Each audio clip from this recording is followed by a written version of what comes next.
Hello, everyone, and welcome to Wowhead Weekly number 215. I am Annie, or Annie Fuchsia. I'm a full time streamer on Twitch, and as usual, I'm here with my lovely co host, Perculia.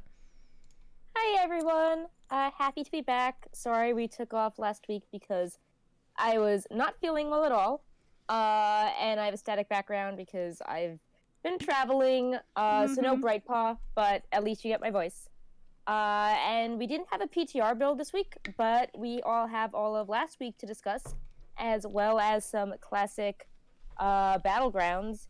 And there's lots of loot changes, which I think Annie will be really happy to discuss on the PTR. Yeah, it's some interesting things there. Yeah.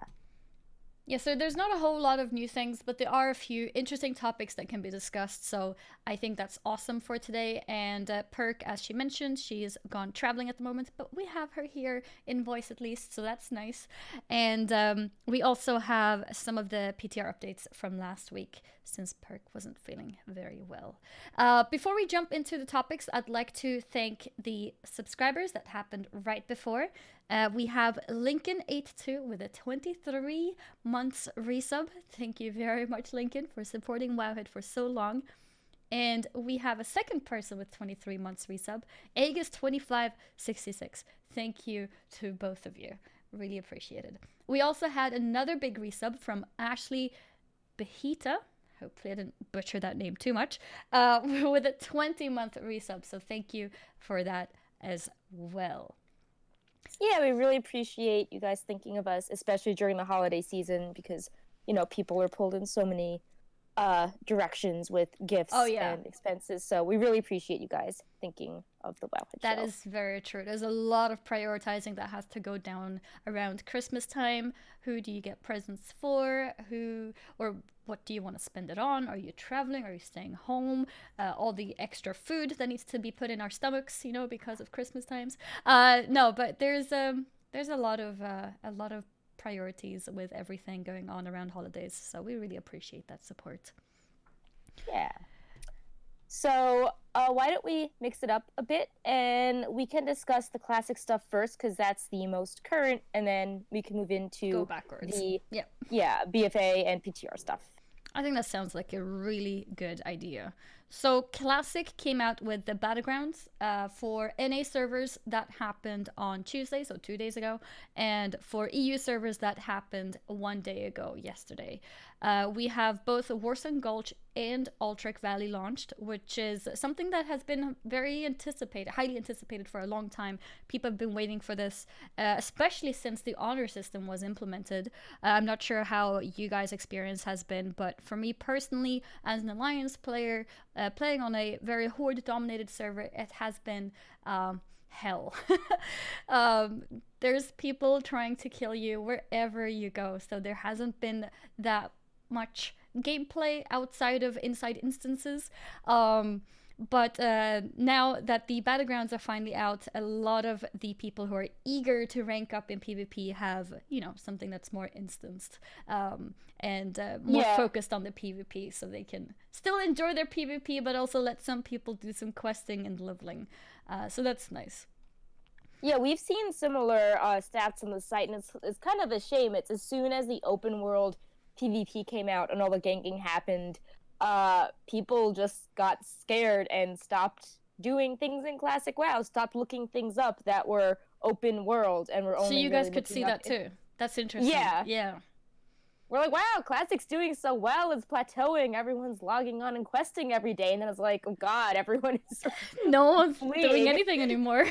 Yeah, everyone's scared. So I'm hoping with Battlegrounds that there's less ganking, more grinding Battlegrounds, and people that are not interested in PvP are less scared to come back and enjoy seeing and exploring the world slowly. Yeah, exactly. Because I know that was definitely my experience as well. I felt like I can't really do anything.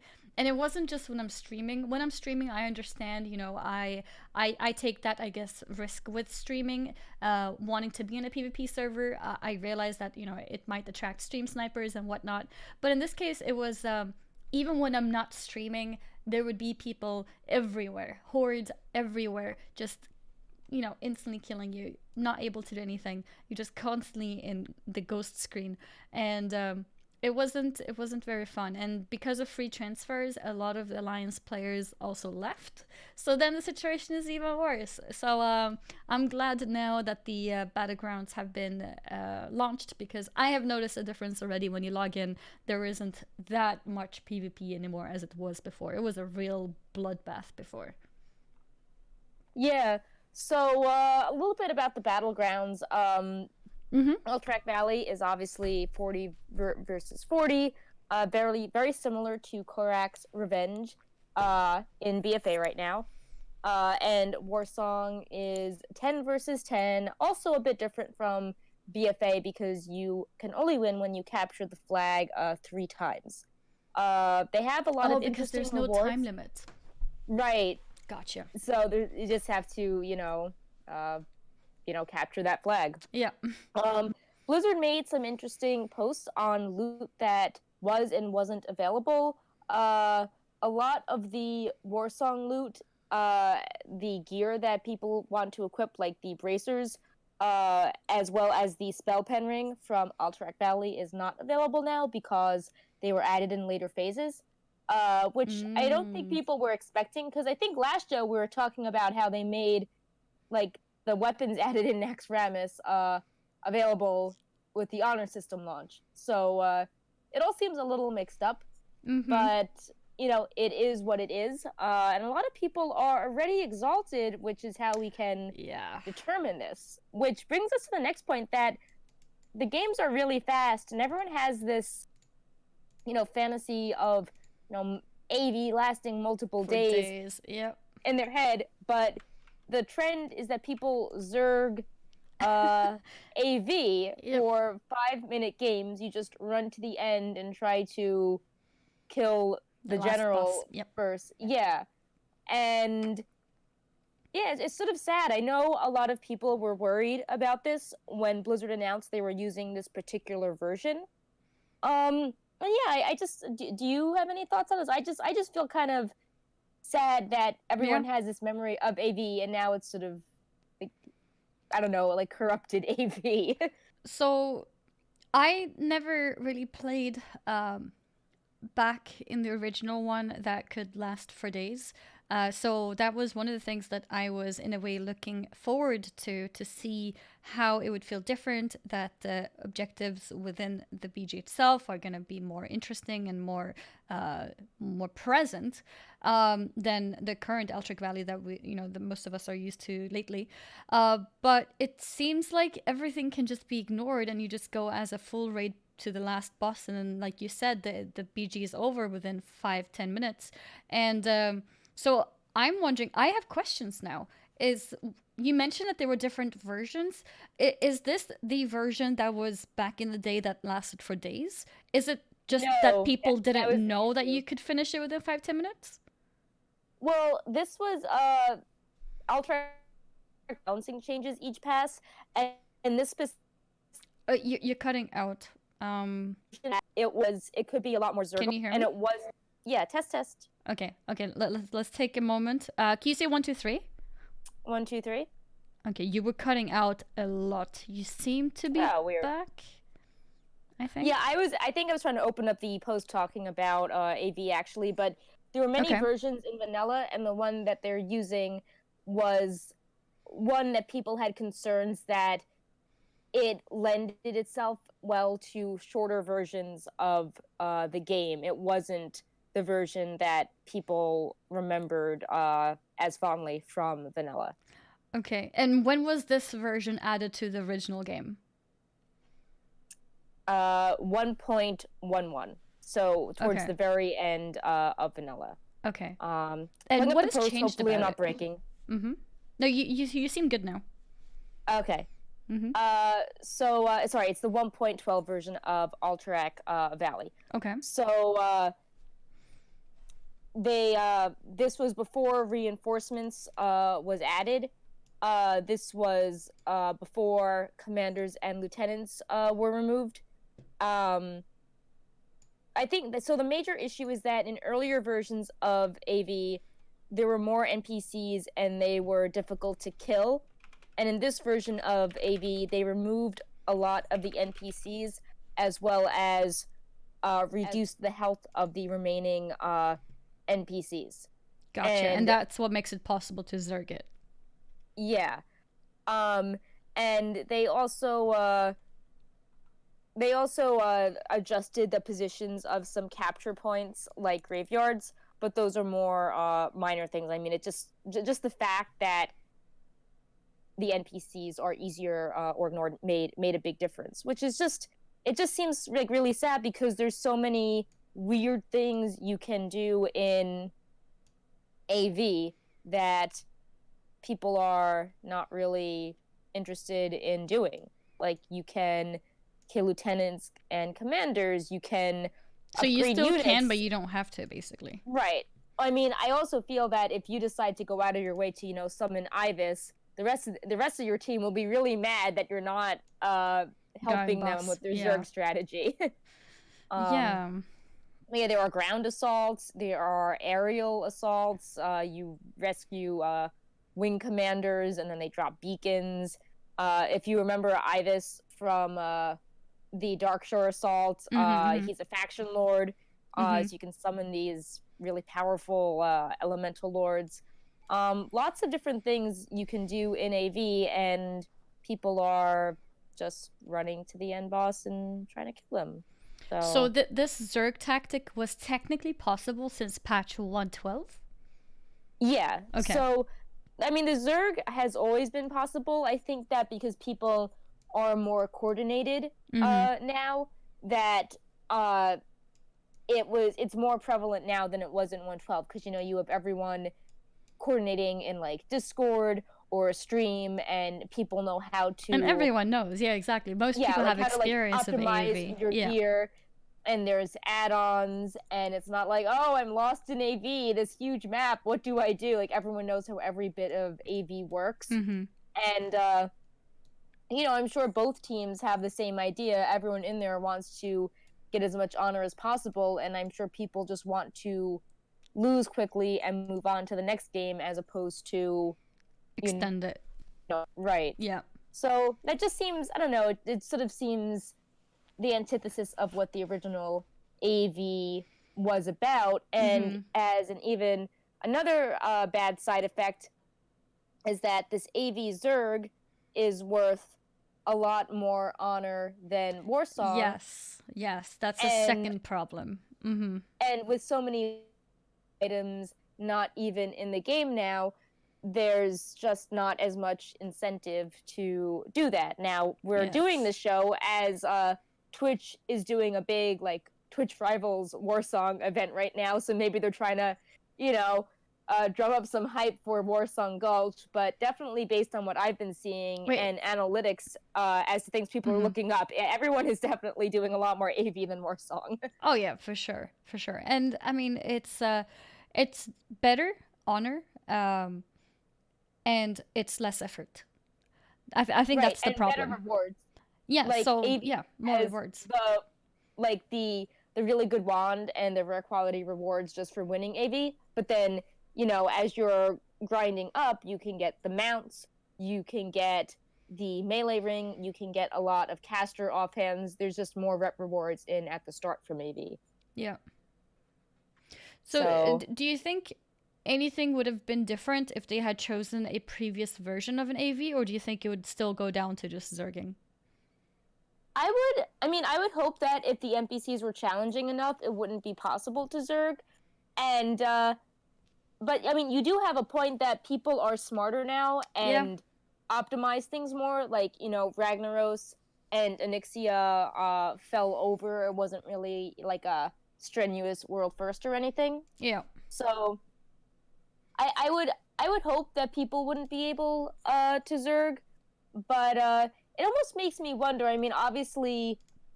So Blizzard obviously is like, oh, we don't want changes. We want everything to be the same Yeah, way. because that's the thing But too. Like, are they supposed to now try to make it a bit harder to like make that gameplay more fun? Or like, what do you think Blizzard should do about the fact that AV is so easy for people to just sit and AFK in and get so good rewards? I would have liked them to use a different version of AV. Mm. Like, or something that prevents. As for the AFK abuse, I mean, we have things like modern reporting systems that were True. not present in vanilla, so it would be interesting if they could have an anti-AFK mechanism to deal with, Mm-hmm. potential abuse. Yeah. It's really fascinating though how it's like Mm-hmm. no changes, but due to no changes, people are Yeah, like playing the game very differently. differently. Yeah. Yeah. Yeah. And like you sort of wish that Blizzard could be like, oh, actually, like hotfix for making AV harder, but then people would be up in arms about that. But I sort of wish they could just hotfix AV to be harder, or I don't know, tweak it to emphasize all the things people are ignoring. Like Yeah, people like have been I don't saying, think it should be possible to just go last boss and kill it. right, and people have been joking that like Korak's Revenge, the retail version of classic AV is more challenging than classic AV. It takes longer. Yeah, you can't surge in the same way. Yeah, so all that just seems really unfortunate, Mm. especially with with how hyped up Battlegrounds were, Yeah. and it's like I don't think this is what people had in mind. Like, the battleground should be, oh, I got this cool piece of epic, this epic weapon from Ragnaros. I'm gonna go, kill some people in a battleground now and see how powerful my epics are. Not, oh, I'm gonna just, run to the end boss in AV. That's not even PvP. Yeah. No, no, that's the thing. Like, if you spend effort and time into creating your own pre-made Warsong Gulch and you're doing well and you're winning a lot of games, you're putting in all that effort and work and you're getting less honor than the person who is sitting in AV, maybe not necessarily AFK, but just walking around and sometimes, maybe throwing a judgment spell or something, I don't even know if, yeah, like basically just kind of like passively playing player in AV will get a better reward than you putting in all that effort in Worse Than Gulch. And I think that's where it feels kind of wrong. Yeah, and it also seems a bit arbitrary what they are and aren't allowing to be in the game right now. So, for example, they're like, oh, we can't have these Warsong rewards because they weren't in until Blackwing Lair.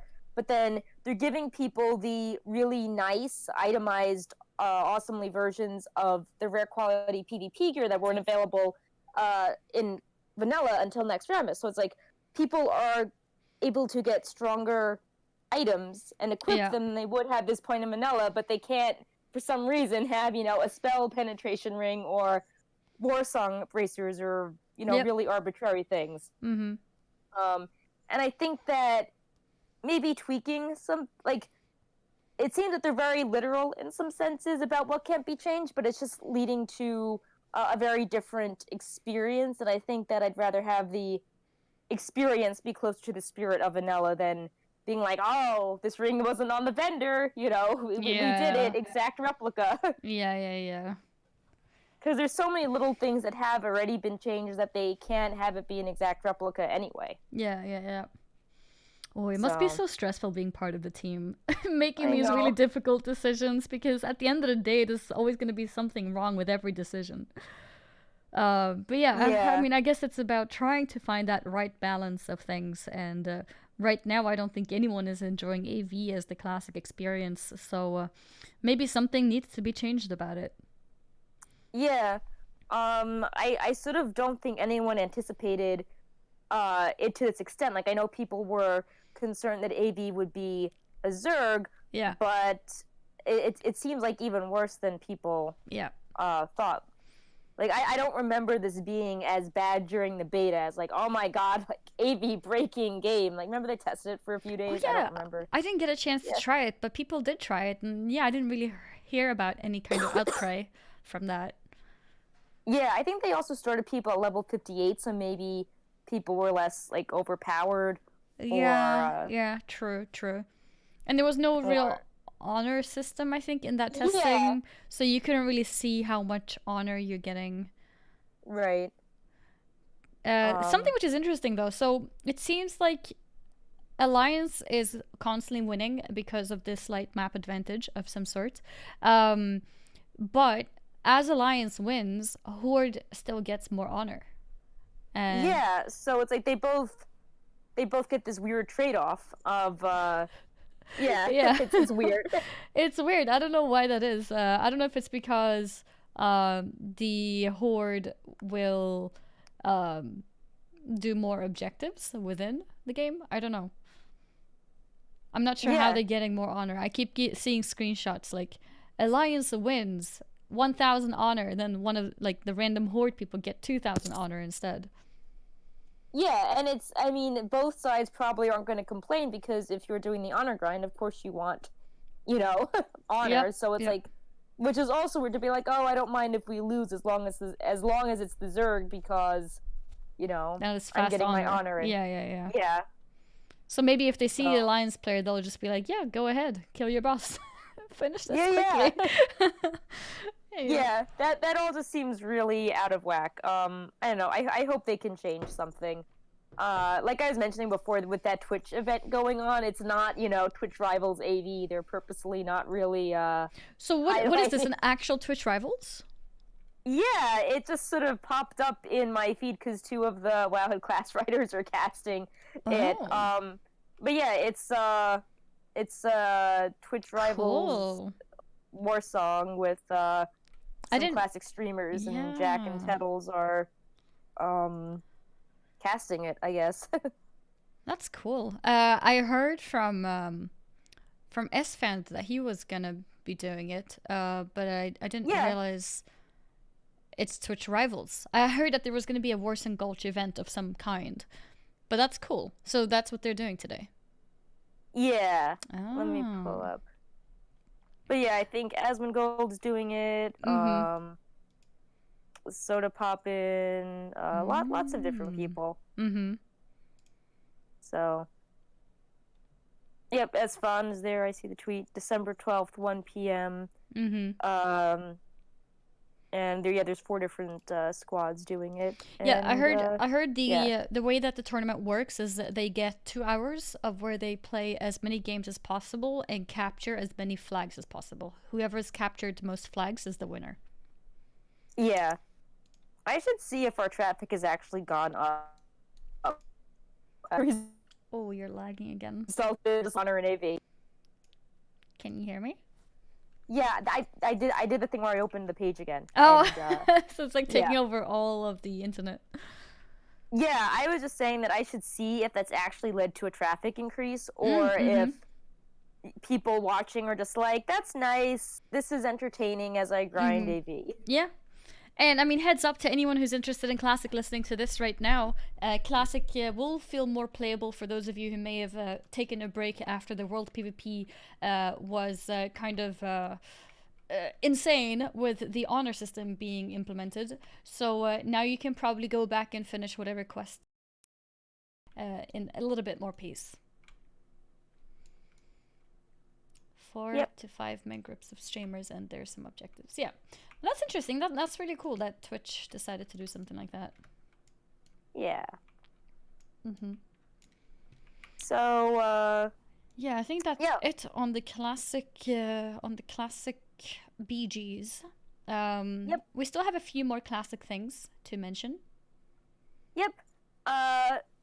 The elemental invasions are now up in WoW Classic, so we Mhm. can make the joke that you can now farm essences in retail and classic.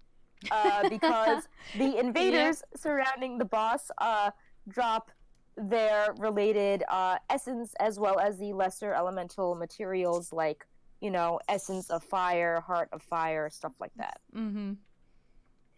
And you need the stuff for like fire resistance gear if you are thinking about molten core, or some of the powerful early crafted pieces, or things like enchant weapon, spell power. So if you need help farming or doing some gold making, you should check that out. Mm-hmm.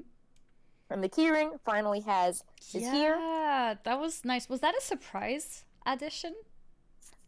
Yes and no, because Blizzard was saying it was going to come in the first patch, and everyone assumed that patch equals content update, so everyone Oh yeah, assumed I Dire remember Maul. that. Uh-huh.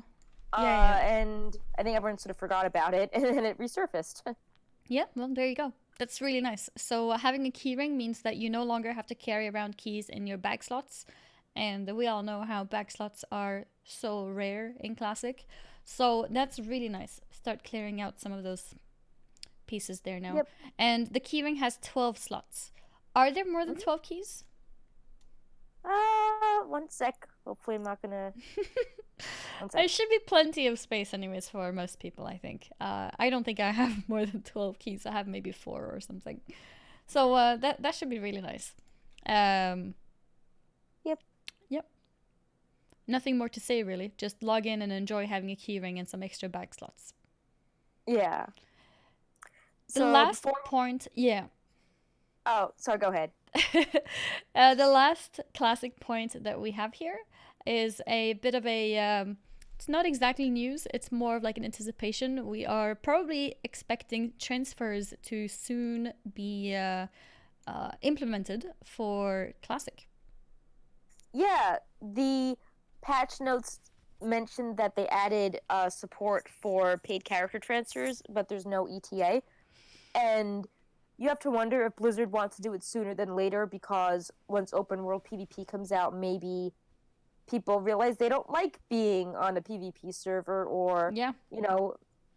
things are imbalanced and they didn't realize that it wasn't balanced until open world PvP started. Mm-hmm. So Blizzard is I don't know, do you think they'll be coming sooner than later? I think they will be. I think, especially since they stopped doing free transfers like a week ago, I think they're definitely looking into paid transfers in the near future.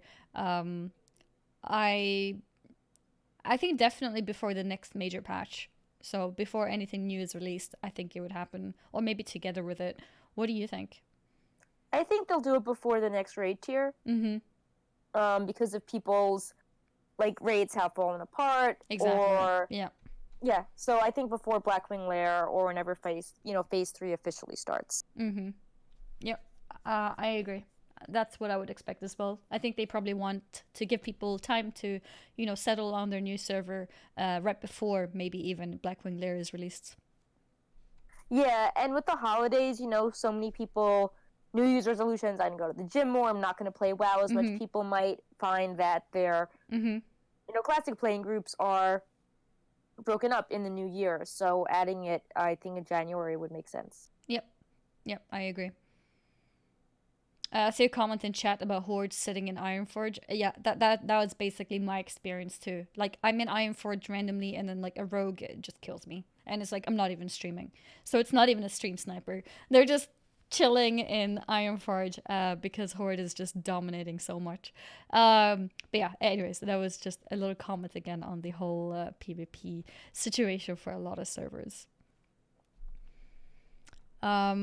Yeah, probably transfers in a month or so, um, in time for Blackwing Lair and the next contents that are coming. Yeah. All right. Well, I think we can jump into some BFA topics, some BFA and PTR updates. But before we do that, I'd like to first thank Flexstorm and Macken both for their resubs. Flexstorm with an 8-month resub, thank you very much, and Macken with his 4 months. Thank you to both of you. So, we have a new charity pet. I believe we briefly mentioned this in the past. The charity Pet Dottie is now officially launched, or available rather, where every purchase goes straight towards charity. Let me show a picture of the pet. Here it is. Dottie the baby alpaca. Very, very cute. So basically, with all the purchases of this pet, you get a cute pet in game, and all of the money then goes towards charity as long as the pet is purchased. I don't know if it's until the end of the year or if it's extended a little bit past that.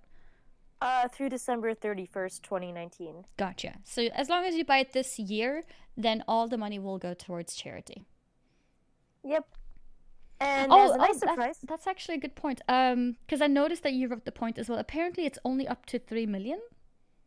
yeah, that's an interesting point because I feel like that's legalese that has to be said because I was looking at the amounts past pets raised, and none of them were close to 3 million. Hmm.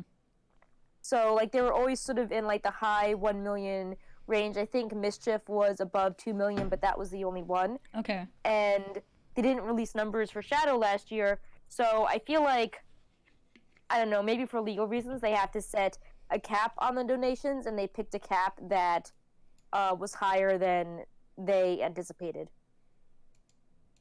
Okay, so you think maybe for legal reasons they have to say a number, so they put Yeah, a number that was higher than they had previously ever reached. yeah, So their intention is probably to still try to donate everything. yeah. I mean, I think the last pet they gave numbers on Mm-hmm. was raised 1.8 million. 1.8. Okay. So 3 million is pretty far off from that. Mm-hmm. That's interesting. Yeah. Yeah. I guess there could be a legal reason for it. I don't really know how those things work. Yeah, And they also I think yeah. are working with a new charity this year, so maybe when you start working with different places, you have to be more organized about things. Mm-hmm. Okay. Dottie also comes with a plush version of it. Let me Yeah, show that I one think this too. is super cute. It is very cute. The only thing to note is that with a plush, not all of the money goes to charity. It's a certain, I'm not sure if it's a percentage or a set number. One sec. I think it might have been $10 per plush or something. I'm not sure. Yeah, Um, 10 per plush, and yeah. the plush is $30, Okay, so and it's like one Blizzard third. would donate Mm-hmm. $10. All right. Well, there it is in that case. The plush is 30, 10 goes towards charity, so it's not 100% conversion like the digital one, but you do get a very cute actual physical plush, which, still has to be physically produced, so it makes sense. Yeah, present too. Do you It get the looks very digital fluffy. pet too from buying the plush? I don't think so this time. I think people were sad about that. Okay. I think that would make sense if you get the digital one too. Yeah, they don't mention anything that you get both of them, so I guess Mm-hmm. I don't know. I like when they pair things up. Like I liked when the Mm-hmm. Griffin and Wyvern were I you agree. got the in-game and the plush version. Mm-hmm. Indeed. Um, Still very adorable though. yeah, I like how it has the little collar with the W on it for Warcraft. I think that's a Oh, I nice didn't touch. notice that. I see it now. Yeah, That's really cute. And the backpack, of course. yeah. As we've said Everything has a lately, everything is a backpack backpack. nowadays. Yeah. Yep. It's like we've discovered how to put backpacks on things. Let's put on everything. Yep. Basically. It's very cute. More BFA stuff. The Brutosaur, or also known as Longboy, which has caused a lot of discussions actually, since it was announced to be removed from the vendor in Shadowlands. We have some more updates on it, with Blizzard confirming that the auction house NPC will not be removed. So that's Yeah. that's So quite interesting. Mm-hmm. yeah. So to me, this felt very obvious, but based on all the comments and replies, I guess it wasn't. I just figured that if you purchased your mount for a large amount of money, Blizzard was not going to start removing useful parts of your mount. Yeah, But because I'm sure I guess most people bought people, it for the auction house, right? yeah. But I guess it seems that the Grand Expedition Yak Mm-hmm. had the reforging vendor removed, and it's like, yeah, well, yeah, that's because reforging was removed from the yeah, game. yeah, that's what I was thinking too. Like the whole feature was removed. It wasn't just the NPC. But yeah, Yeah, so I was just, yeah, news, but I guess enough people were confused that they wanted to they, clarify it. right. Mm-hmm. But there is clarification Mm-hmm. on this. And Blizzard actually kind of gave a serious reply Okay. as to sort of explaining why the long boy was getting removed, and I Oh, thought really? it was almost a better reply than the first one. Okay. And they're saying that the caravan brutosaur has a unique convenience, but it's not essential, and they've seen how luxury mounts, something that's a luxury item like the Traveler's Tundra Mammoth, started off as something really special and rare, and they didn't really like how they started off ultra exclusive, and then a few expansions later, they were Everyone has increasingly it. commonplace Yeah. due to gold inflation uh, over time. Mm-hmm. And they're saying, sorry, throat tickle. They're That's saying that okay. they themselves looking around and seeing mounts that are mounts are today. Yeah. So Mm-hmm. remember from Wrath, that maybe one person would have, or the guild would chip in and get, and now everybody Everyone. has Yeah. them. Yeah. So I guess they want to keep the long boy feeling more special. Mm-hmm. Yeah. I think it makes sense. And I think in the short run, it's good for people because I think in the short run, when it does pop up on the black market auction house, it'll be less than 5 million gold. But yeah, a few expansions down the line, I think it would become more expensive depending on the gold inflations. So um, people who want to get this should probably start farming gold now, even if you can't reach 5 million.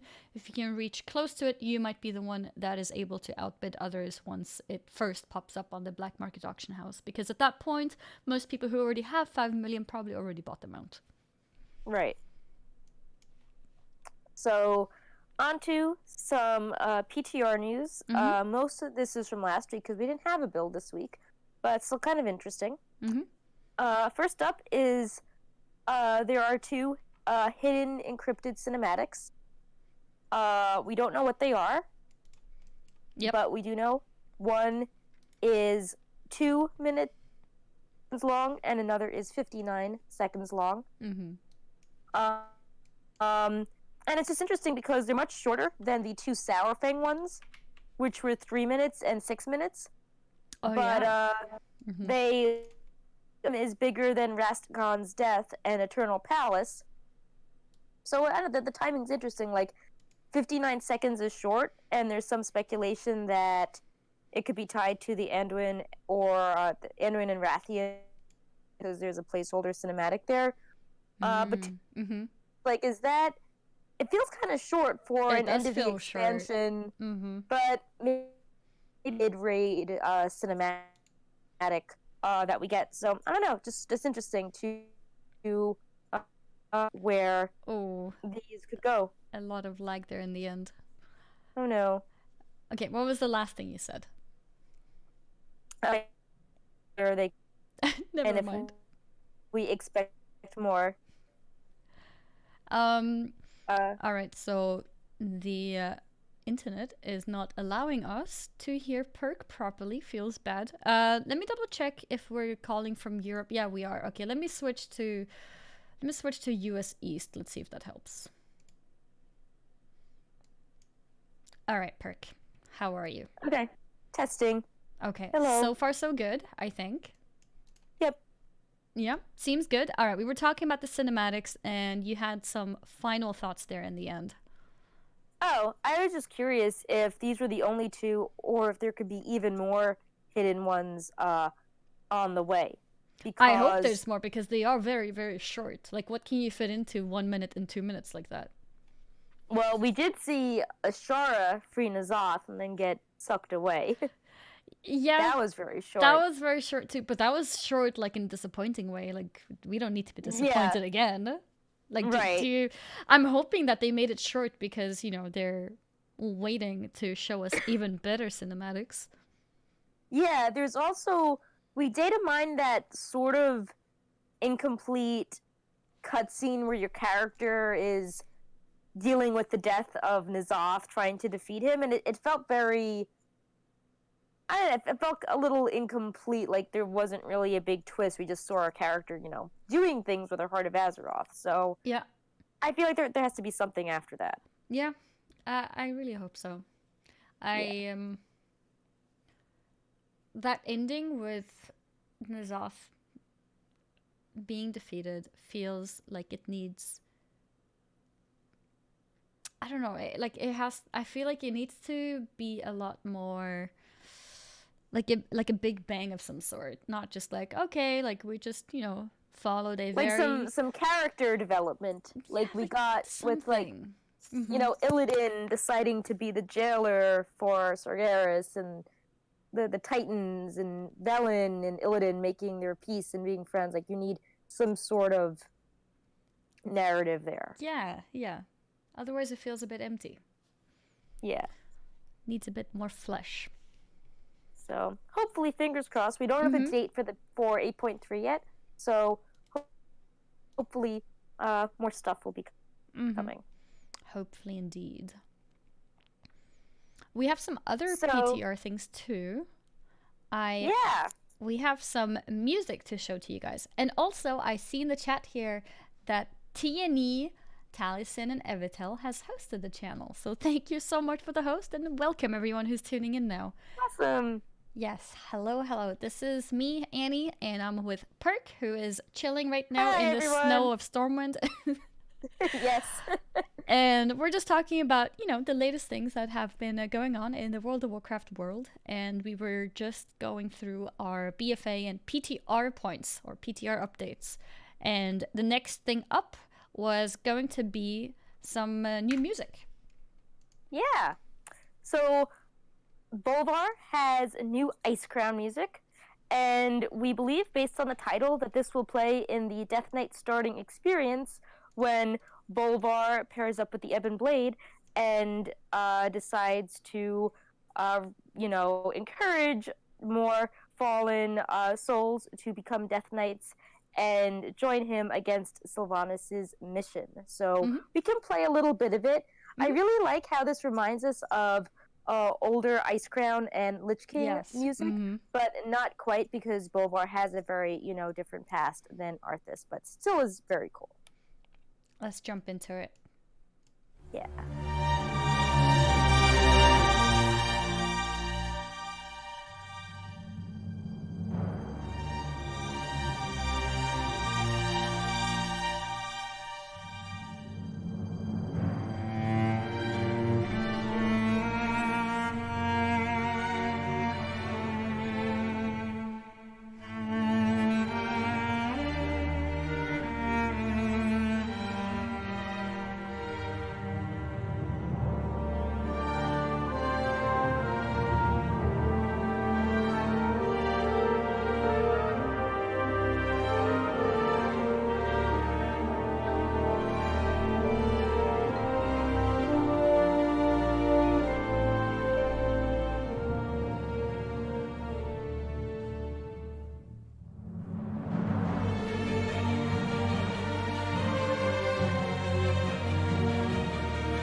That should be a good amount Yeah. to get a good So, idea. Unfortunately, I actually can't hear it while I'm playing it to you guys. But I remember from listening to it before. I see some angel thumps in the chat as well. aw. Mm-hmm. So, and if you're like, wow, facing Nazoth, remember Shadowlands in 8.3, you can roll a Death Knight of any race, Oh, including yeah. Pandaren. Yep. Pandaren DKs now. Yep. And if you're like, oh, Ooh, didn't do well against. cutting a lot now. If you feel sad about Bolvar and Sylvanas, you will get more Bolvar character development. There it is. Okay, we heard you again. She opened a website again. Prick, are you opening Yes. websites? Yes, I'm opening Wowhead. I have no idea why I'm opening Wowhead. Oh no. Um, but yeah, it's beautiful. It's very nice. So this next topic is, I think, one that the secret community will be happy about. There is a Vulpera spell, Bag of Tricks, and it seems that you can customize it and hunt little secrets all over the world to enhance this racial. Mm-hmm. It's like the mole machine, where with the dark iron you went around the world and you found the mole machines, and then you could teleport to more places. And with the Bag of Tricks, you Mm-hmm. can loot these little satchels around the world, and then you get more options as to things you can do, like you pull out a healing potion, Mm-hmm. stuff like that. That's really cool.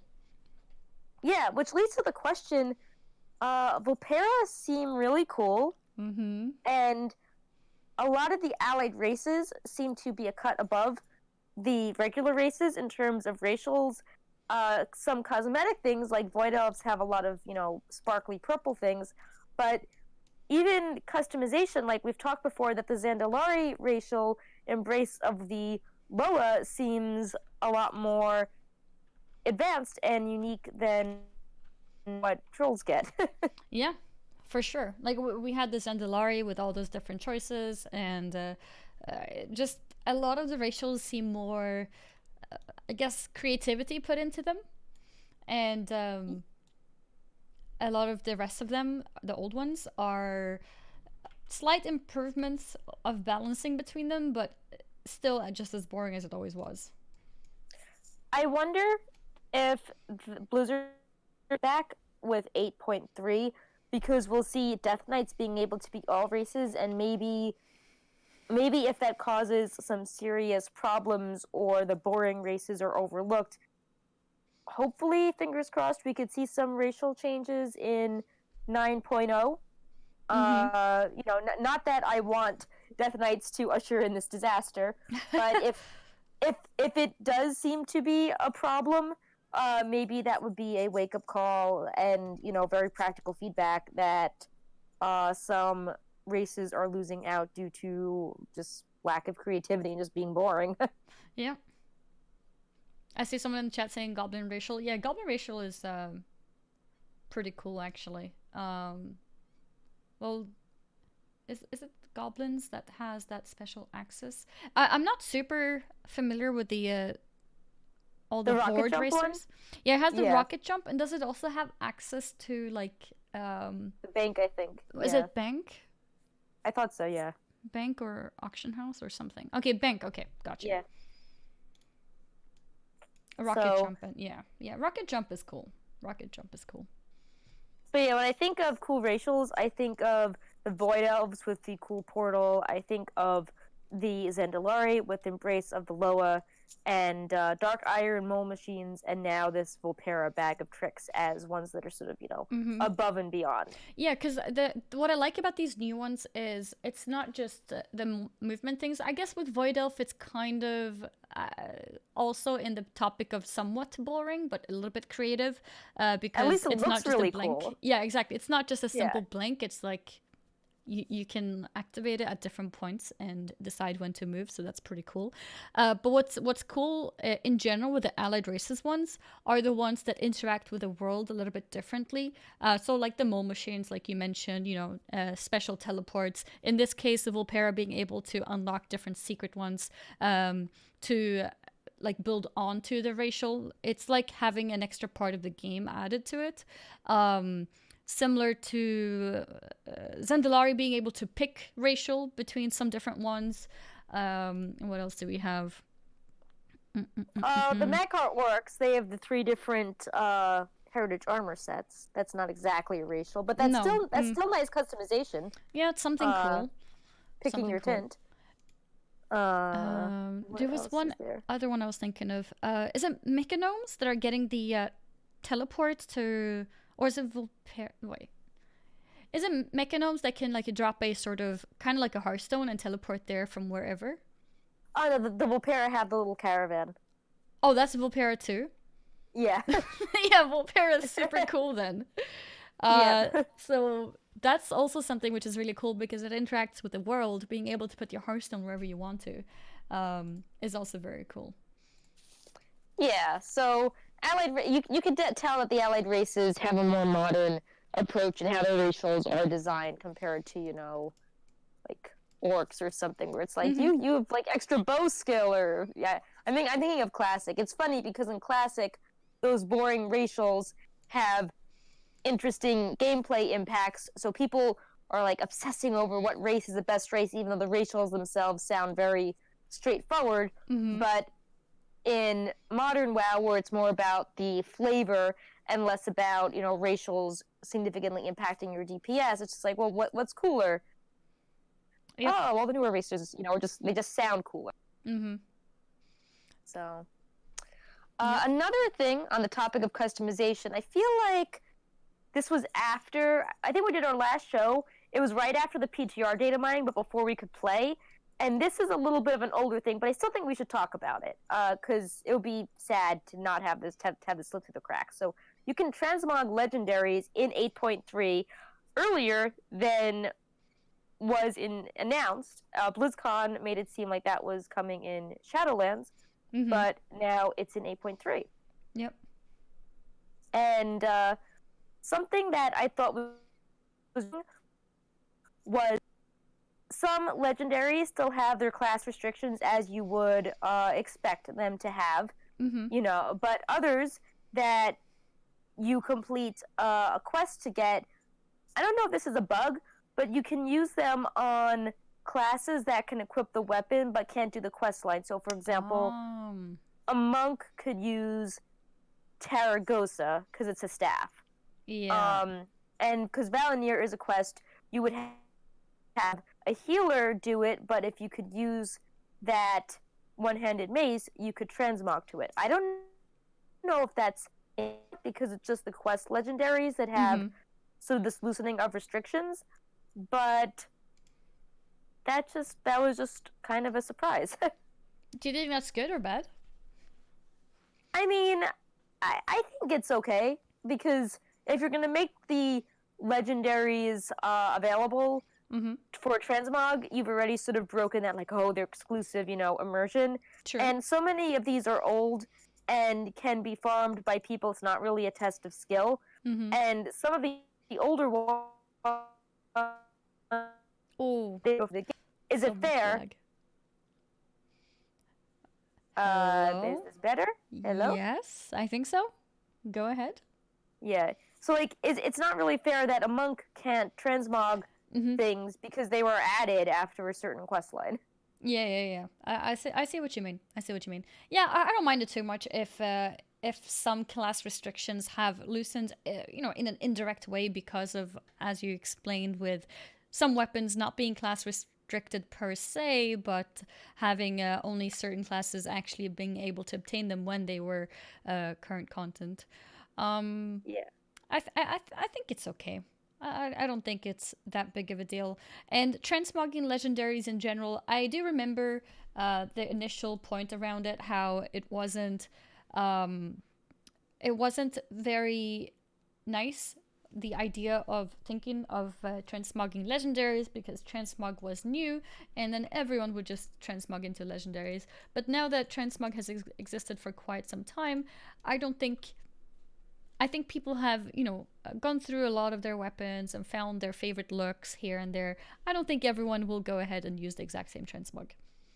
Right. Plus, this is in a post-Legion world, and so many people got attached to artifact appearances Mm-hmm. after Legion, and especially the tints That's that true took a too. while to get, like the Mage Tower. So you have people that are like, this appearance is gone. Like, I am going to hold on to Yeah. this Mage Tower Oh yeah. appearance forever over a legendary that anyone can get that doesn't really reflect any Very, skill. very true. Those artifacts have some of the best looks on weapons ever, in my opinion.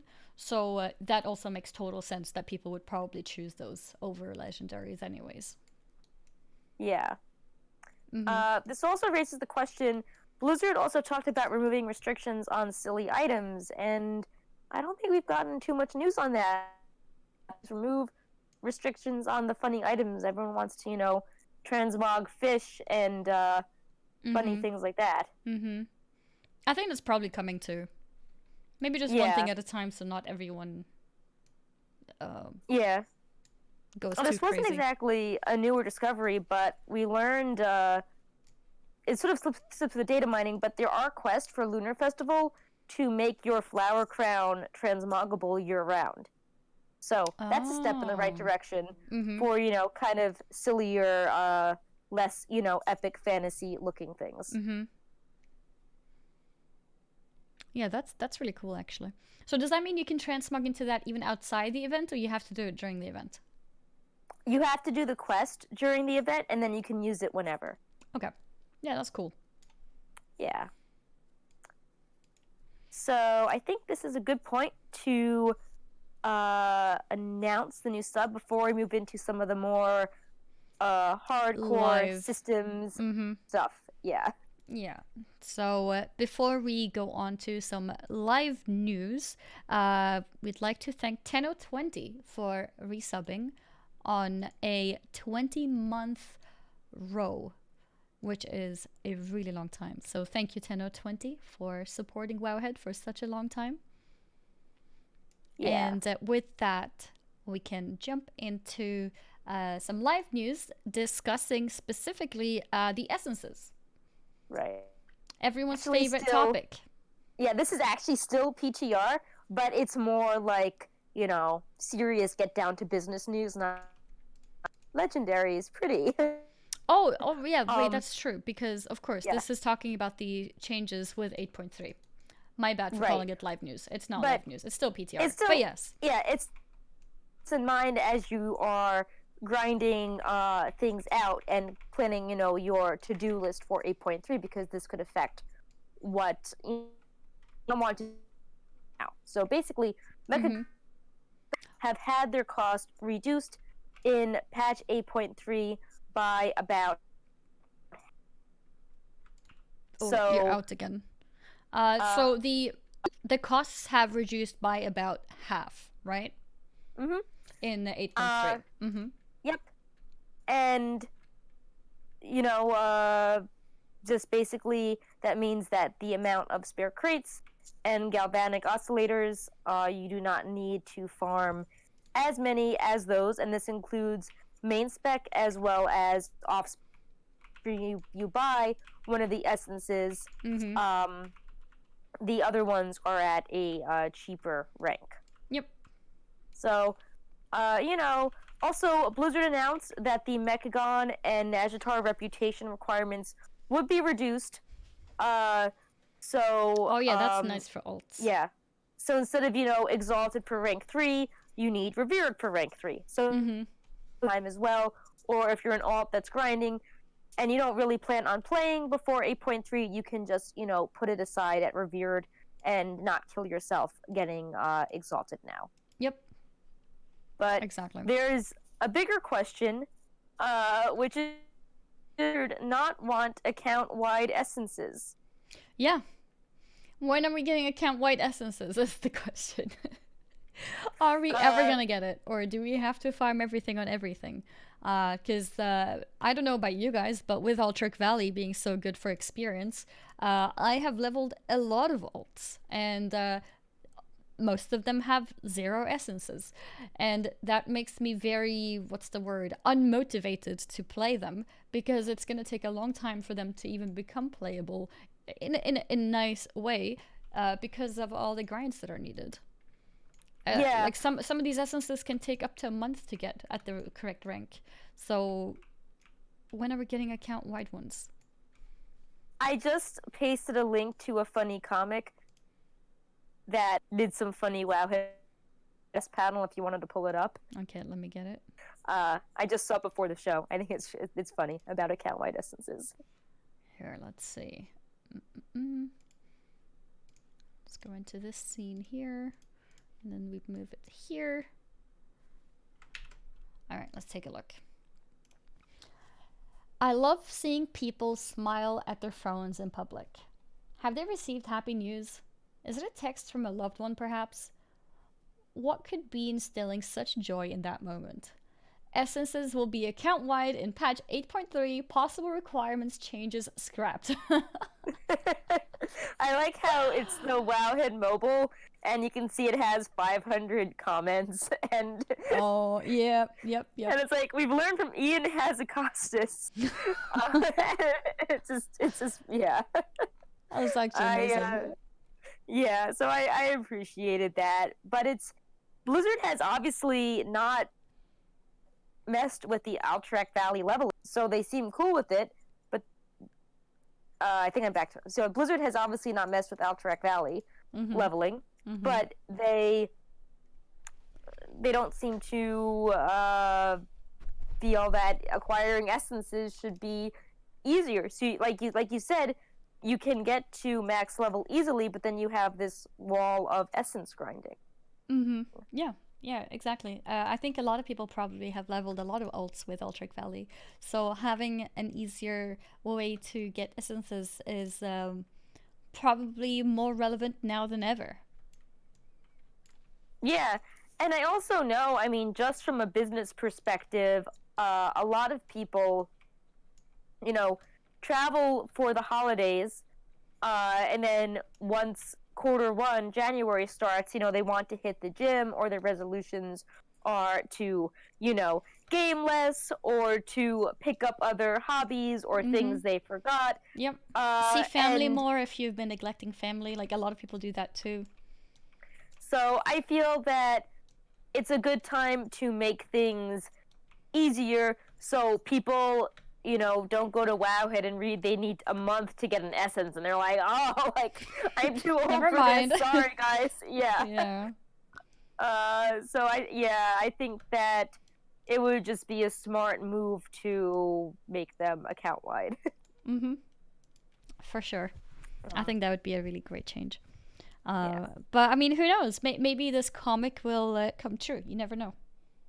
Yeah, maybe be like, 6 a.m. Christmas Day post from Ian Hazacostas, like, Yeah, this is our Happy Christmas Feast of gift. Winter Veil. Yeah. Maybe we'll loot it from under the tree, like an item. Yes. Like, oh, your essences are now account wide. Yeah, it's like, Great Father Winter. Open the gently wrapped gift, and you'll have an essence inside. Blizzard didn't give it to us, so you gave it to us, Santa. Thank you. Yeah. Yeah, I don't know. I mean, it would be really nice though, because essences are. It's not like they're removed for next tier, right? It's like kind of, or wait, what will happen to essences in 8.3 in terms of because we now have neck level 70. Is that being extended again? Because I don't remember what the changes was with it. They are having more essences are coming in patch 8.3.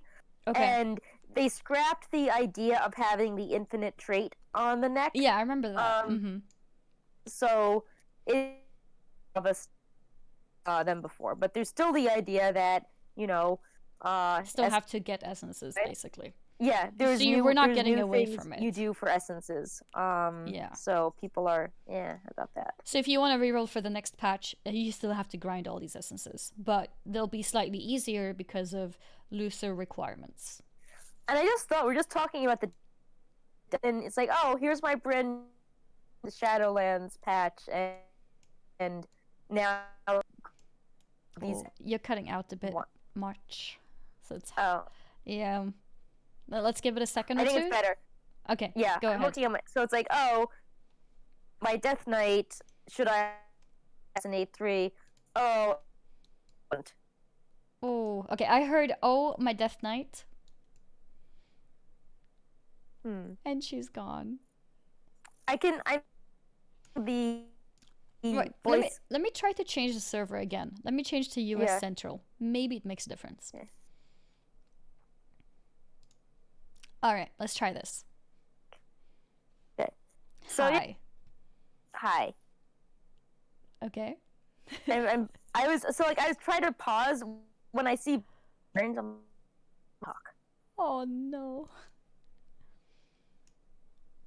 Do you want to talk on your phone? We could switch to that if it continues being bad. I think it's stabilized, but next time we'll switch. Seems good now. Yeah. Okay. Now go ahead. Yeah. So about the Death Knight. Well, they're gonna have to grind all those essences too. Oh So yeah, if true. you were Like as you create the new Death Knights, you're gonna have to regrind them all. right, so if people were thinking that it's already daunting on an alt that is trying to prep for the patch, your Death Knight is not going to be, it can't do any prep before the patch. It's just going to be created in 8.3, and it's going to have all this catch up to do. Yep. And will it even be ready for raiding? Will there be enough time between 8.3 and Ny'alotha? Yeah, exactly. Exactly. Because you're creating your character and then you have to farm for a month before you can properly compete with people. Okay, maybe not a month, but several weeks probably. Why Death Knight specifically? Because they're opening up the possibility to create Death Knights in 8.3 with a lot of new races, including allied races. So there might be some people out there who are like, waiting for that to happen, very excited. Maybe somebody wants to become a Pandaren Death Knight, and they can't make it now and, prepare for the new raid tier. I guess you can make another race of a Death Knight and then pay to race change, but I mean But that's that's not money. fair, right? Yeah, like you can't expect people to need to pay money to be prepared for a raid. So realistically, they have to wait until 8.3 to create their character. Wait, are the allied races restriction getting loose in 8.3, not in Shadowlands? Can you clarify what you mean by restrictions? Like the things to do to unlock the allied race? That's staying, I believe. I mean, so is it in 8.3 we can create the new Death Knights, and are they getting a new starter zone in 8.3? Oh yeah, so you can do that little Bolvar scenario in 8.3, I believe. Gotcha. Okay. Yeah. And yeah, you can make the Death Knights with the new races in 8.3. Okay. Yeah. So you could have your Volpera Bag of Tricks Death Knight. Gotcha. Or your, Zandalari Death Knight. Yeah. Gotcha. Yeah, so 8.3 comes around, you create your Death Knight, and then you can't compete with other Death Knights for some time, even if you get gear, because you're missing essences. And that's not very nice if it takes tons of time to get them. So it would be nice with account wide, for other reasons too, but that's also one of them. Yeah. So we actually have some more loot changes to discuss, which I think Annie will enjoy talking about, because I know the current loot situation is something you've mentioned before that you wish was a bit different. Blizzard made the raid loot higher from the last two bosses related to N'Zoth. So the highest item level loot in the game is from the final two bosses of the expansion, which I know there's been a big debate about this, but thematically it feels good. Like, you've defeated the big bad and you got the best possible loot from defeating the, of the expansion. But then on the other side, people are like, well, it should be the highest level, Mythic Plus or PvP. I should be rewarded with something equivalent. If I do something like really difficult, I should get something as well, even though it may not be as, from a storytelling perspective. But I'm on the side that 10 levels is not a huge gain, and there's tournament realms where you can purchase the gear from vendors, I thought, so it should negate any in a professional. Are you talking about in a professional competitive scene? Yeah, so it's not like, oh, I can't this item, it's farm this item or else I'll lose a competitive advantage. Money is on the line in the tournament. Oh yeah. No, I think competitive scene should be fine with that, honestly. I do think PvP, high end PvP, should reward something similar. Um, but my personal opinion is that Mythic Plus should not. That's just the way that I see it. I think because I don't think PvPers should be forced to do very high level Mythic content because that's PvE and not PvP anymore. And I think that having a 5-man group and being able to get the same item level as the last mythic bosses is less effort than a full raid. So I'm okay with Mythic Plus not giving the same item level, but I do think high end PvP should give something equivalent. That's my opinion on the whole thing. In general, I'm very happy that last bosses are giving a higher item level because I'm not sure if you guys remember, but the last few bosses of BFA have been completely skipped by a lot of guilds. Even if they've killed, let's say, Jaina, they don't go and kill it again until it becomes easier because it's a waste of time. And because, well, the loot isn't that much better than anything else. And probably due to Titan foraging and things like that as well, there was just not enough incentive to go and kill the last bosses. So, Blizzard has done this. The example that first comes to mind is when we fought Deathwing, another, fight themed that N'Zoth was meddling with. The spine of Deathwing and then Madness head of Deathwing itself. fights. Yeah, They that had loot higher. was slightly how it was, and it thematically made sense that when you face the big bad, at slightly higher loot in that case. Mm-hmm. Yeah. I think it's nice to have higher item level loot on the last bosses. Gives more incentive. I hope they also drops some interesting items that are worth for people to go back to and kill again. Because honestly, I don't know about you, but it made me sad hearing that a lot of the top guilds don't even bother killing the last boss because it's so much harder than the rest of the raid, and it doesn't even give interesting enough loot for guilds to want to kill it. Yeah, I mean, I remember when it was not with like the Lich King, like you wanted to kill Mm-hmm. the Lich King every week, but Mm-hmm. the end bosses almost feel like sometimes they could feel like an afterthought if the incentive isn't there. And especially with, not some dungeons, not raids, not having things like raid skips, Mm-hmm. that further disincentivizes, but at least the upcoming raid will have raid skips. Yeah, that's really good because that's something that's missing in Battle of the Zaralora actually, especially if you're interested in the mount from Yeah. Jaina. You have to clear the entire raid on Mythic to be able to get it. So, yeah. Right, which is, Antorus had a skip, Ny'alotha will have a skip. Mm-hmm. Many past raids had skips and teleports of Mm-hmm. various Mm-hmm. types, so hopefully we can go back to that. People like raid skips, Blizzard. Yep. We do keep giving them to us, please. I see a chat comment saying add a PvP vendor and keep Mythic Plus the same as Raid. And I also see a comment saying this is the part where a lot of different opinions split, and I agree completely. I don't think that my opinion will be exactly the same as anyone else's. I mean, surely maybe some people do think the same as me, but there's always going to be different sides of it. My opinion is that Mythic Plus requires less people and is not as, I guess, from an organization point of view, it's not as challenging as a Mythic Raid. So I feel like Mythic Raids should reward better gear in the end, like the last bosses. And I think high-end PvP should get something so that they don't feel forced to Mythic Raid in order to compete with other people who may Mythic Raid and PvP. I mean, a fix for that could simply be give an item that's specifically PvP gear and that's only good in PvP. Just something that doesn't force them to Mythic Raid last bosses.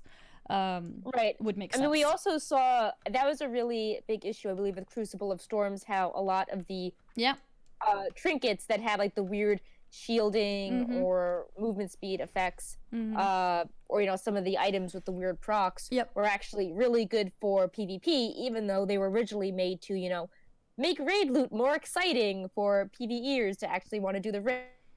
Mm-hmm. oh, well, we need this item for PvP now, and they kept getting nerfed in PvP settings. Yep.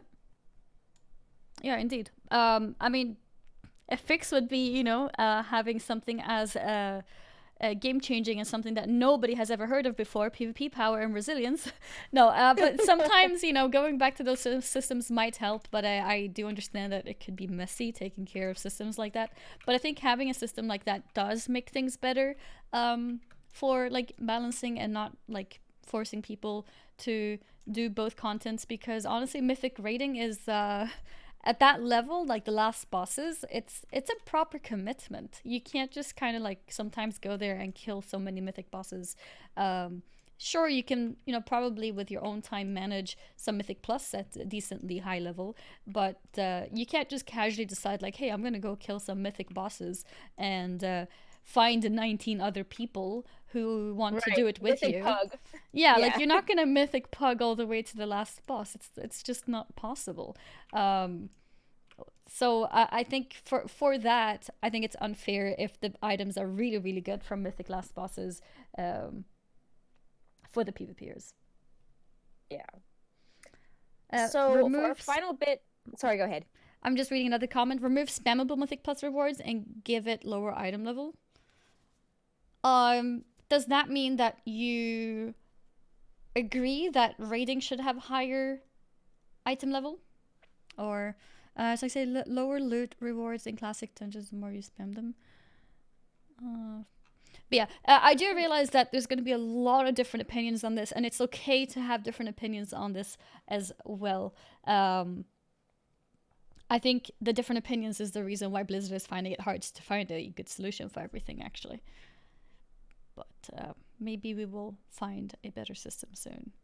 I don't want to raid. I want to do Mythic Plus. That would force me to raid rather than do what I find fun. Do you find that it's important in a Mythic Plus environment to have the best item in the game? What's your opinion on this, Perk? I feel like I've expressed my Right. opinions a lot Oh on no, this it's fine. looting. Yeah. Yeah, I mean, what do you I think? I think I think it's okay to have the loot from raiding be slightly higher item level, because it does require more effort to put together a group, and like I mentioned before, when you start getting into something like Mythic Plus or PvP at the highest level, which is a Blizzard esport, you can buy all these items on the tournament realm, I think. So it would be more of an issue, if you could only, if you're doing a tournament and it was based on copying your live character over, I think that would be more of a problem. Mm-hmm. Um, but if they make it so you could pick any item, I think that should be okay.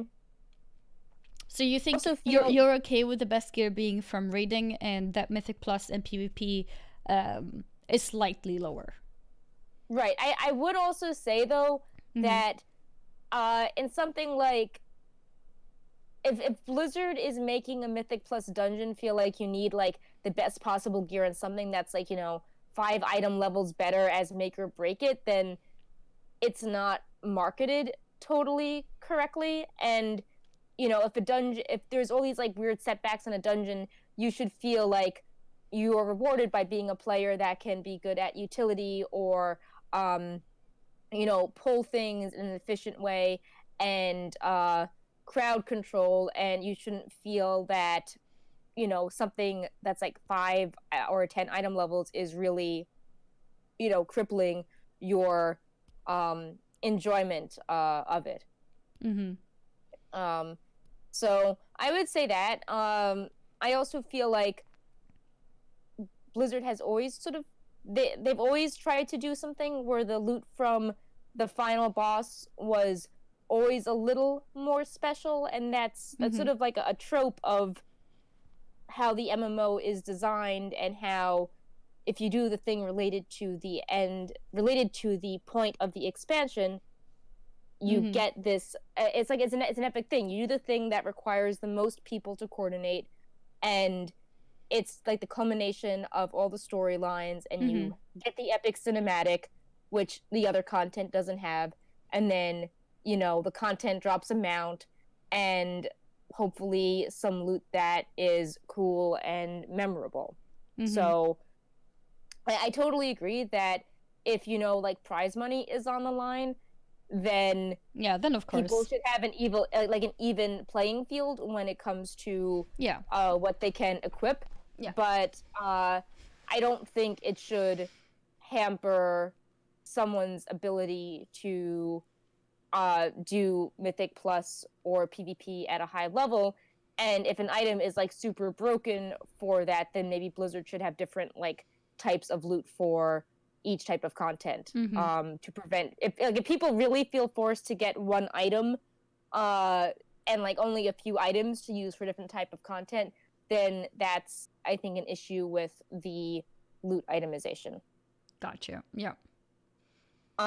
Some of this is also covered by some of the corruption changes we want to talk Yeah, I about. was gonna mention because I Yeah. think there were some updates on that actually touches this, which is interesting.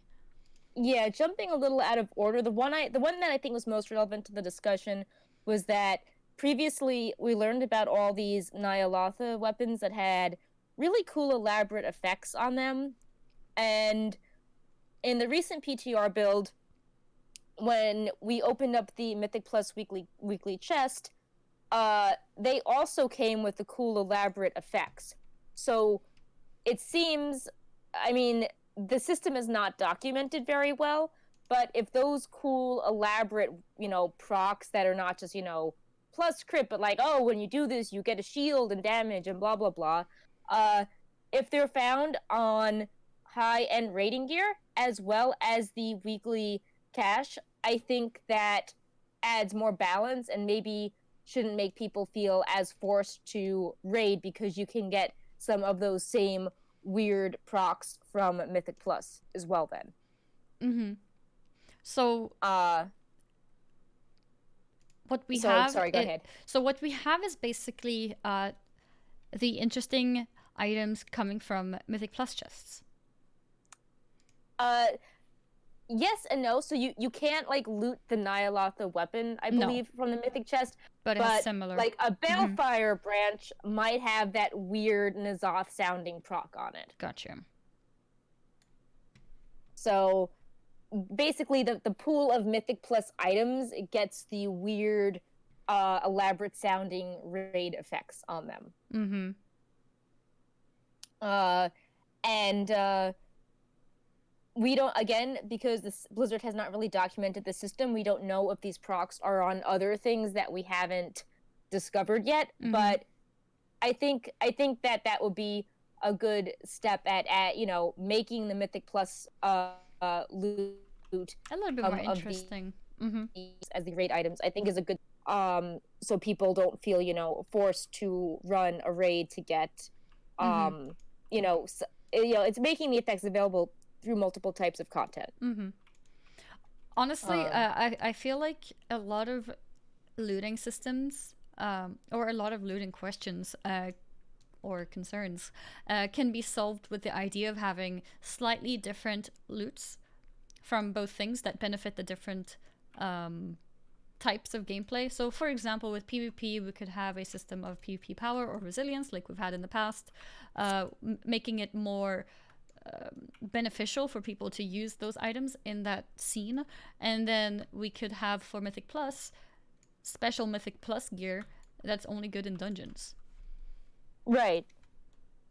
Or you could do the reverse, like you could extend this further. Remember, I think it was the Void Stone from Crucible of Storms that was Yeah. good for PvP. Mm-hmm. Like, what happens if you could get the Void Stone effect on a PvP item, similar to how Yeah. these Nyalotha effects are on Mythic Plus gear? Like, if you could just only have one of the effects equipped and get it on a piece of PvP gear, then you would feel less pressured to run Crucible of Storms. Yeah. I think with PvP, the trinkets have been very, like, these are the 6 different types of trinkets, and you just get them at different item levels, and that's it for all the seasons. Right. So that could Yeah. be really interesting if they would add special effects that are basically straight up copying from the PvE items in the game. That could be really interesting. Yeah, and you can't double dip, but it's just like, okay, you can get this type of item through PvE or PvP. Mm-hmm. whatever you specialize in. Mm-hmm. Um, but yeah, so the other two changes that I wanted to highlight quickly Mm-hmm. is uh earlier when we've covered corruption, there was like a base tier of sort of boring effects, like, oh, you get crit, you get haste, and they had small amounts of corruption on them, like, the most basic positive benefit came with like 10 corruption, and then slightly Mm-hmm. more if you had a stronger effect. But they took these crazy Nyalotha corruption effects, put them on a bunch of items, and gave them like massive amounts of corruption with them, like up to 75 corruption. Yeah. Which is pretty wild because while you may be able to equip that safely as you build up resistance, that might be pretty oof to get week one, because Yeah. that's a lot of corruption. Yep. But I think it's an interesting system how, the safe, boring sounding ones have small amounts of corruption, but if you get a weapon that has a really wild effect, the corruption is stronger. Like, it adds to the, I don't know, thematic coolness of it, that the really old god, like the procs that really truly sound like the old gods Mm-hmm. have the strongest benefits, but also the worst drawbacks. Yeah, it's like risk and what's the thing Reward. called? Risk and reward. Yes, that's it. Yeah. Yeah, that's it. I think it sounds interesting. We had this discussion on corruption in general, like how is this system going to work, and it's hard Yeah. to say. Uh, I am looking forward to trying this. I rather want this new thing than keep with the Titan foraging system, which I think is very boring and very unmotivating to do higher content. But I think I'm looking forward to trying this out, honestly. It sounds, like you said, crazy, and that makes it interesting. Yeah, something that I've been curious about when we're like, it sounds all over the place, I want to try it out, is Blizzard has been really quiet about this system. There aren't really many blue posts on this. We don't Mm-hmm. really get blue post announcing PTR builds anymore. I don't Mm-hmm. know if this is a product of, less people hired to do this sort of thing, but normally, the devs usually step in now and then to explain things like upcoming class changes or raid testing, and they've been very quiet about corruption. So I'm wondering, you know, do they want users to see how intuitive the system is? Do they want it? Do they not mind complexity? Are they sort of going for casual people feeling like, whoa, this item's cool, I'm going to equip it, oh my god, I spawned a void zone, versus concerning, do they want people to just be amazed when they get a cool proc and not worry if people get confused and don't understand every little detail of it? Yeah, Because or do I they feel like want a a lot, working system? Mm-hmm. yeah, or do they feel like it can be a working system even if your average user doesn't understand the intricacies of it? It would just Mm-hmm. be like, oh, I equipped this item and it blew things up, and if I do, enough horrific visions, then I have less detrimental effects with this item, I'm getting stronger. Like, do they just want people to understand it on a very kind of thematic general level? And, or, this person might not pass a test explaining the corruption system, but maybe they're just going for a memorable sounding system where, Mm-hmm. hey, I looted something cool and it did something fun, and like, this I remember this cool item that nearly killed me once, and it sounds more memorable than a Yeah. Titan Forge thing. Mm-hmm. It just does seem strange there aren't many blue posts on this, so it just makes me wonder if they just want to see if it works without an explanation, or having to, you know have an essay on how each little part is meant to work. Maybe they just want it to be a cool sounding kind of confusing thing, but the end Yeah. result is, Mm-hmm. you equip the strong item, and if you do enough horrific visions, it's less damaging to you. It's also worrying because we had a similar experience with when Azerite was being implemented, where our Yep, that's very true. with the heart and everything, just barely having proper testing or proper understood idea or concept of how it even works. Nobody really knew because it wasn't even available to us until the very, very, very end of beta. And I think even then it was changed a lot. So that can be a I would, worrying factor.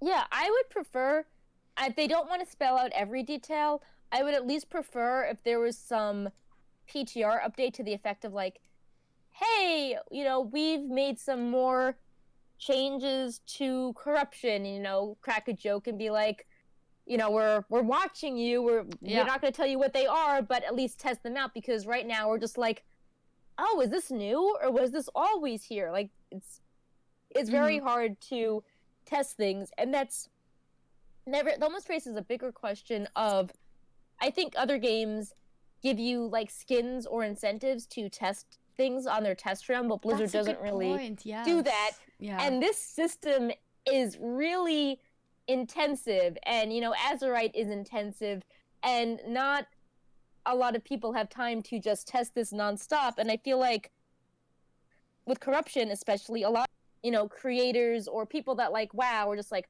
oh my god, this system, I cannot keep up with it. So I feel that maybe Blizzard should think about more incentives for things that require people to spend hours repeatedly testing and debugging, so we don't run into another Azerite situation, or Yeah. what would be even sadder, like, oh, this sounds really cool to test, but I only have an hour, and the people at Wowhead have been researching this for the past 8 hours. I can't do this. I'll just leave it to them. Yep. So No, completely sure. It's yes, so it's lack of information and lack of motivation from people themselves to test things. yeah. And I'm just, yeah, like, I would be concerned as well that maybe Blizzard's like, oh, everyone seems happy with corruption, but it's no one's complaining, but it's like, well, in reality, outside of, streamers or people on this in the industry, not many people are really testing corruption. Yeah. No, it's And true. kind of similar to what we talked about in the early part of the show, how people had worries about AV, but they didn't seem as dire during beta testing No, as exactly. it turned out now, with the smaller pool of people testing and just people in a different mindset. Yeah. I didn't hear a single complaint back then that, oh, AV is way too easy with the Zerg tactic, or AV is giving way too much honor. I mean, maybe there were some people that noticed, but it just wasn't a big outcry, so nobody. It didn't become a big topic, basically. Just not enough people that were doing it, I guess. I did remember that when they announced the 1.12 version of AV, that people were really sad on. But when the testing actually occurred, I think people were just thrilled to play AV. Yeah. Or like the full implications weren't. I don't think they had AV testing and Warsong testing available at the same time. I think they were different times, so maybe people didn't realize just how much people gravitate to one over the other. Yeah, that's also a good point, because if they had both at the same time, because I remember people complaining that the queues were so long. I guess just not enough beta testers. Yeah, the queues are so long, and now it's like, oh, it's a 2-minute queue for AV. Yeah, I don't know how the queues are now for Warsong Gulch, but if that happened at the same time, where Warsong Gulch has insane queues and gives little honor, and then AV is shorter queues and gives so much honor, then I think it might have raised the question back then about the ranking system, how it wouldn't be very nice that AV is so much easier to farm in. Yeah. So I think that's about it for the show. I do want to stress that there are lots of little corruption changes we didn't go into, and we've tried really hard to pretty much quote the Wowhead articles exactly. But stuff is being changed every day, and Blizzard is not really detailing the system. So instead, you gotta check all the different articles to see all the different specific things that have been found. Yeah, by all actually, the during people. the show, someone even messaged me about corruption. Really? I think this item has a different affix than before. Why don't you cover it? Like, Yep. and I'm just like, oh, okay, let me Yep. pass this on. Yeah. Here, I'll link a few of them here in the Twitch chat to give you an idea of how many different small things that are discovered. And Yeah. obviously, we luckily have a lot of people who are working for Wowhead, finding all of these little things. But it gives you an idea of how many different topics there are on it, and there is no like one overall topic done by Blizzard. So you gotta look into all the different corners to get a proper idea of the full picture. Yep. So that's what's going on there. But yeah, that was the last thing that we wanted to mention today for the past couple weeks news of World of Warcraft. So it was mostly some PTR things that happened from last week, actually, since there was no build this week, and some of the classic news, which actually was this week, such as the Battlegrounds launching. And that is pretty much it. We had no Sass today, but we'll send our regards to him anyways. Much love, Sass. Hope you're having fun, and hope Brightpaw hasn't done too many things to poor Birdie. Hopefully they're best friends now. Yeah, it's like Pepe. All the training Yeah. with Pepe should be paying off now. For sure, for sure. I bet they are best friends right now. I bet Brightpaw now knows how to speak to birds. They're just communicating in animal language. Yeah. Yep. Meows and cheeps. Yep, exactly.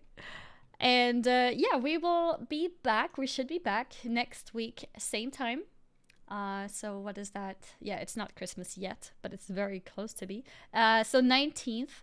If there are any other change of plans, we will of course announce it. But otherwise, you can expect a show next week, same time. Thank you to everyone for hanging out and supporting all the subs, resubs, and just general support in the chat. Shout out to those of you who are watching on the Wowhead front page, since we are there as well. Hello, everyone. Hello.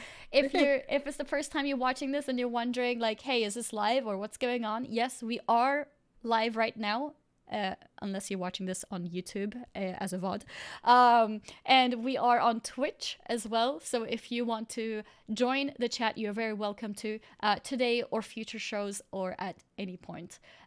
Everyone is very, very welcome. We also have a nether shard system in the chat that will quickly remind you of in case you forgot or maybe you didn't even know about it. As you sit in the Twitch chat, you gain nether shards, and you can spend these nether shards to unlock actual physical things that you can have sent to yourself, such as a Wowhead plushie or a Wowhead pin. And if you want to check how many points you have, you can type !points, and then the store items are below in the Twitch description, so you can check out the things that look interesting that you want to get for yourself. There's also a pin of me and Perk, actually.